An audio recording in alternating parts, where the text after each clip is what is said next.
bing, bap, boom, boom, boom, bap, bam.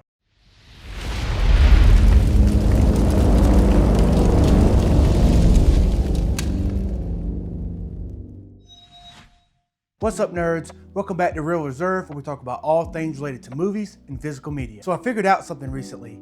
The days where you think about going to your local Goodwill or thrift store, but you just don't feel like doing it, are the most important days, because if you make yourself go, those are gonna be the days that you find something awesome. I had one of those days about a week ago where I just didn't feel like going, but I knew I should. I ended up hitting Goodwill, which is only a few miles away from my house, and I hit a lick. I found more horror VHS tapes at one time than I found at all of the thrift stores in my area put together. I walked out with somewhere between 40 and 50 movies. I'm gonna split this up into parts where I talk through and show off some of the coolest things that I found. I pulled out 10 of those movies to talk through in this video. As always, if you like what you see here, hit that like button. Also, feel free to subscribe if you'd like to support the channel. So without further ado, grab yourself a coffee or a Diet Mountain Dew, and let's get into it. Starting off with the banger, we've got The Exorcist on VHS. The funny thing about this find and several of the other tapes that I'm gonna show off here in just a minute is that I've never physically seen The Exorcist on VHS tape. I own it on Blu-ray, I believe I also own it on DVD, but I have never seen a physical copy on VHS tape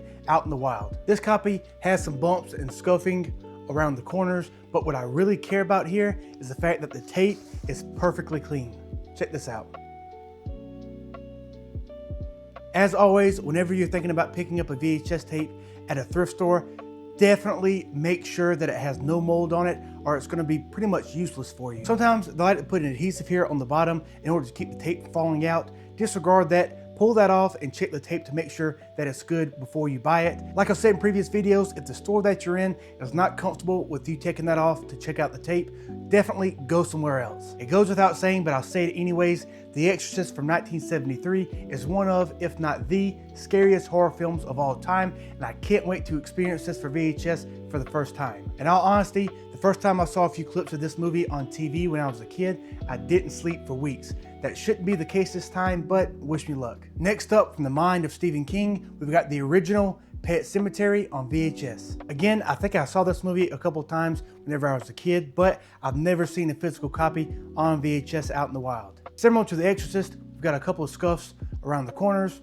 Not worried about that at all. Here's what matters. The tape is absolutely mint. Having not seen this movie in such a long time, I don't really remember very much about it, but a few weeks ago, I saw a clip on TikTok that was comparing the visuals from this version to the remake, and in my mind, the visuals from this version looked a lot better. As you know, like I've said on the channel 1,000 times, I prefer practical effects in movies of this type, so I'm excited to check this one out and see how it holds up. On that note, which version of Pet Sematary do you prefer? Drop that down in the comments below. Next up, we've got the undeniable king of shark movies, Jaws on VHS. Depending on your age, you might remember going into video rental stores as a kid and seeing all the VHS tapes that were available to rent up on the shelves. If you were anything like me as a kid, there were certain movies where the box art would freak me out so bad, I would avoid walking past them at all costs. And this is one of those movies. I'm sure this happened to thousands, if not millions, of other kids, but after seeing this movie at the age of 7 or 8, it made me deathly afraid of any body of water. Growing up and coming back to this movie, I think it holds up incredibly well. The animatronics that were used for the shark created some of the best shark visuals that we've ever seen on the big screen. Happy to grab this at Goodwill for $1. You just can't beat that. Moving on, also on VHS, we've got Poltergeist, or as I like to say, Poltergeist. Another horror film involving Steven Spielberg that left a lot of kids up at night. Another clean copy, a little bit of damage on the case in certain spots, but the tape is mint. Some people think that this movie is cursed. I don't know about that. I'm happy to throw this up on the shelf. Of course, I don't know exactly who donated all these movies to Goodwill, but I think that person needs an award because obviously they had a great taste in movies and a love for horror. As a perfect example of that, from 1922, we've got the silent film Nosferatu with Max Schreck. I've never actually seen this movie all the way through. I think I had to mature just a little bit more as a movie watcher in order to appreciate it, but if I remember correctly, Bram Stoker's estate actually sued the makers of this film because it was an unauthorized production of his novel. One thing that I like to joke about, for example, is with The Exorcist and how at that time that was such a pivotal and controversial horror movie that audiences had never experienced horror anywhere near that level. Take that reaction and move it back 50 more years, and you can only imagine the terror that audiences experienced with this film in 1922. Think about that. Somebody's grandfather was afraid to go out and use the outhouse after watching this movie in 1922.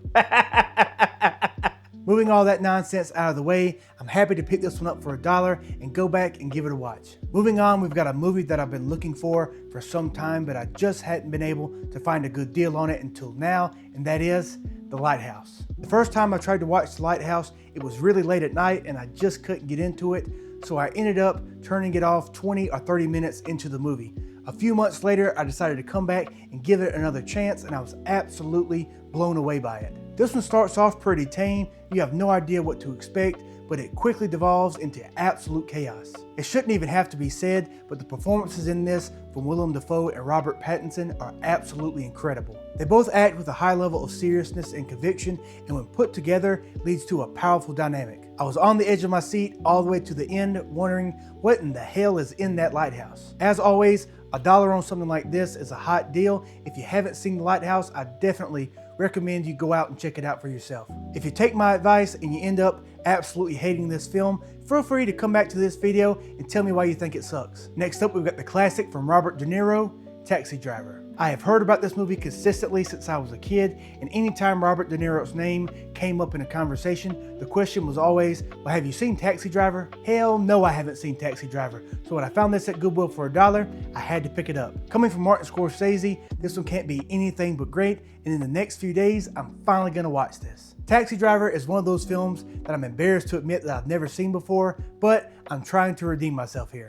Moving on, we've got The Exorcist Part 3. Again, I haven't seen this one before because I honestly couldn't bear to watch any of the movies past the first one. So of course, I have no idea if this one's going to be any good. Feel free to put your thoughts on it down in the comments below, but I think I'm going to wait till I find the second one to watch all three together. Second to last, starring Richard Gere, we've got The Mothman Prophecies. I've heard this one before, but I haven't seen it. I know the movies that I've seen so far with Richard Gere in them, I've liked. Reading the synopsis on the back, this seems to have some X-File vibes. I don't know, I could be completely wrong, but we're gonna see. Last, but certainly not least, I think this is one of the coolest finds in this haul, and that is the complete Godfather collection on VHS in this awesome box set. Up until now, I've never seen this box set out in the wild. My Goodwill will take extra movies and put them in shopping carts up by the register. So there were 2 shopping carts that were completely full of random DVDs and VHS tapes. I found this at the very bottom of one of those baskets. The thing about my Goodwill that's a little bit different from the others is that they actually had this marked at $3, but of course, they didn't actually charge me that. I don't know if it's because I buy so many movies at this location and I'm helping them rotate their stock of movies, but they only ever charge me $1 for DVDs and VHS tapes, regardless of what it says on the case. They also do the same thing for Blu-rays, so it might be marked $2, $3, or $4, but they give it to me for $1. I'm gonna try to open this up to show off the tapes. Hopefully these don't go everywhere. I managed to get them out, but this is as vertical as I can hold it without the top tape falling out. Regardless, how cool is that? But I can hold these in place to give you a look at them. Absolutely mint, and I think the gold labels on the tapes is a nice touch. Like most other collectors, I have no idea where I'm gonna put this up at for display just yet, but that's a problem for another day. On a side note, does anyone know why the stickers they put on here are pre-cut diagonally so that there's absolutely no way you can pull the whole thing off in one go? If you hate that as much as I do, drop that in the comments below. With the Godfather set, that's actually the last movie that I have to show you today. As always, if you made it to this point in the video, thanks so much for watching. At the time of filming this, we're currently sitting at 390 subscribers, so we're right there on the edge of hitting 400. If you'd like to support the channel and help us to continue to grow, hit the like button, subscribe, do all the things that YouTubers ask you to do, and I'll see you on the next one.